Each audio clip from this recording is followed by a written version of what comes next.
रंगला पंजाब च बनाउणा ਉਹਦੇ ਵਾਸਤੇ ਸਿਹਤਮੰਦ ਪੰਜਾਬ ਪਹਿਲਾਂ ਚਾਹੀਦਾ। 96 ਤੋਂ 97% ਲੋਕ ਜਿਹੜੇ ਨੇ ਉਹ ਮੁਹੱਲਾ ਕਲੀਨਿਕਾਂ ਚੋਂ ਠੀਕ ਹੋ ਕੇ ਘਰੇ ਵਾਪਸ ਚਲੇ ਜਾਂਦੇ ਨੇ। ਸਰਕਾਰੀ ਹਸਪਤਾਲਾਂ ਤੇ ਬਰਡਨ ਬਹੁਤ ਘਟ ਗਿਆ।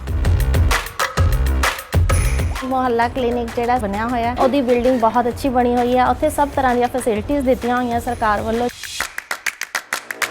2 ਹਫ਼ਤੇ ਤੋਂ ਖੰਘ ਨੇ ਬਹੁਤ ਪਰੇਸ਼ਾਨ ਕਰਿਆ ਤੇ ਜੀ ਮੈਂ ਪਹਿਲਾਂ ਬਾਹਰ ਪ੍ਰਾਈਵੇਟ ਦਵਾਈ ਲੈਂਦਾ ਰਿਹਾ, ਫਿਰ ਇੱਥੇ ਆ ਕੇ ਲੱਤੀ ਜੀ, ਟੈਸਟ ਫ੍ਰੀ ਹੋਇਆ, ਇੱਥੋਂ ਮੈਂ ਠੀਕ ਹੋ ਗਿਆ। ਹੁਣ ਮੈਂ ਠੀਕ ਹਾਂ ਬਿਲਕੁਲ।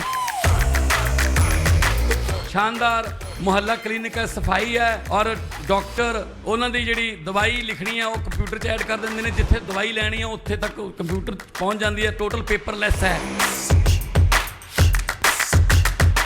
मान साहब ने बहुत वधिया उपराला किया, ਵਧੀਆ ਕੰਮ ਕਰਿਆ ਸਰਕਾਰ ਨੇ, ਗਰੀਬਾਂ ਦਾ ਭਲਾ ਕਰਤਾ। पंजाबी च कहा जाता है बाकी दे कम बाद च पहला सेहत जरूरी है। सो असी जदों सौं चुकी तो पहले ही साडा विजन ये सीगा कि पंजाब दे विच हैल्थ टॉप क्लास दा इलाज होवे। सो एक मैडिकल हब दे रूप दे विच असी सोचा है और मैं कोई एहसान नहीं कर रहा तुहाडे ते, मेरा फर्ज है जी ये।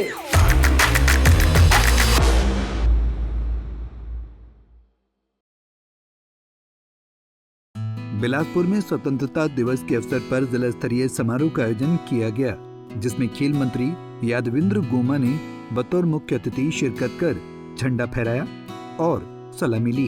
कार्यक्रम के दौरान पुलिस, होमगार्ड्स और एनसीसी कैडेट्स की भव्य परेड ने आकर्षण का केंद्र रही। वहीं समारोह में कॉलेज और स्कूल के बच्चों ने देशभक्ति पर आधारित सांस्कृतिक कार्यक्रमों की रंगारंग प्रस्तुतियां पेश की। इस अवसर पर कैबिनेट मंत्री यादविंद्र ने देश की आजादी के लिए अपने प्राणों की आहुतियां देने वाले शहीदों की कुर्बानियों को याद करते हुए कहा, ये शुभ दिन असंख्य वीर सपूतों के द्वारा अपने प्राणों को गंवाकर देखने को मिला है।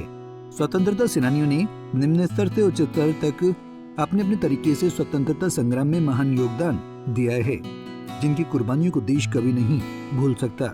उन्होंने कहा, बिलासपुर की बात की जाए तो जिला बिलासपुर से संबंधित सपूतों का द्वितीय विश्व युद्ध, स्वतंत्रता संग्राम की लड़ाई व आजादी के उपरांत देश की सीमाओं की रक्षा करने के प्रति अदम्य साहस और वीरता का परिचय दिया है। बिलासपुर जिला वासियों को 78वें स्वतंत्रता दिवस की हार्दिक शुभकामनाएं देता हूं।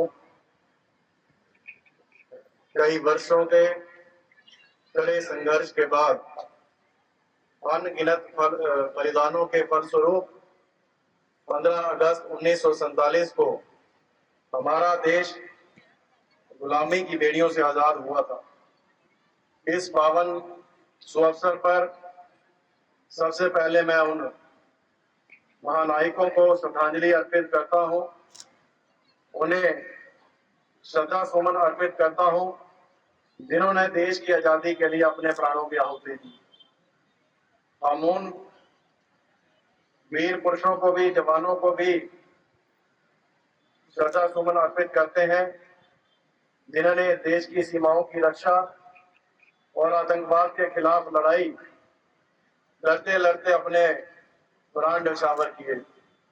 हिमाचल प्रदेश ने भी आजादी के इस आंदोलन में और देश की सीमाओं की रक्षा के लिए कई जवान जो है वो शहादत को जो है वो नसीब हुए। विभिन्न संघर्षों में हमारे वीर सपूतों ने अमर शौर्य गाथाएं लिखी हैं। हिमाचल प्रदेश के स्वतंत्रता सेनानियों और जुझारू लोगों ने आजादी के आंदोलनों में बढ़ चढ़कर भाग लेते हुए देश के लिए बाहरी और आंतरिक आक्रमणों का डटकर सामना किया है। वयोवृद्ध स्वतंत्रता सेनानियों, सैनिकों, पूर्व सैनिकों तथा उनके परिजनों को हर प्रकार के यथासंभव सहायता प्रदान करने के लिए प्रतिबद्ध है।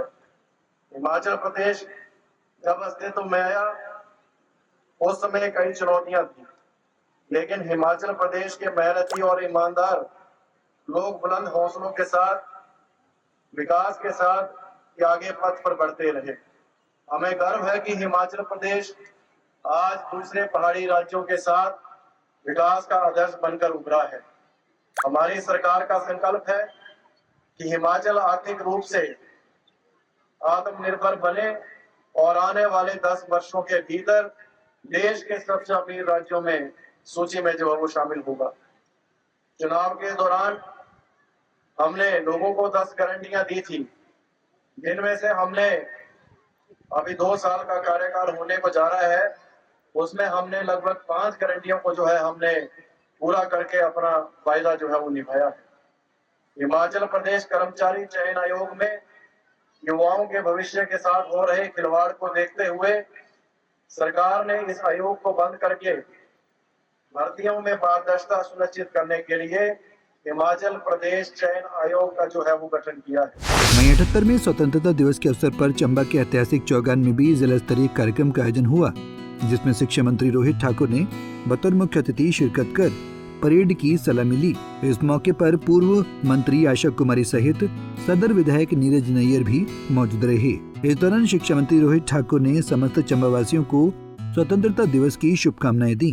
मैं इस ऐतिहासिक चौगान मैदान से प्रदेशवासियों को और विशेषकर जिला चंबा की प्रभु जनता जनार्दन को भारतवर्ष के 78वें स्वतंत्रता दिवस पर हार्दिक बधाई देता हूं।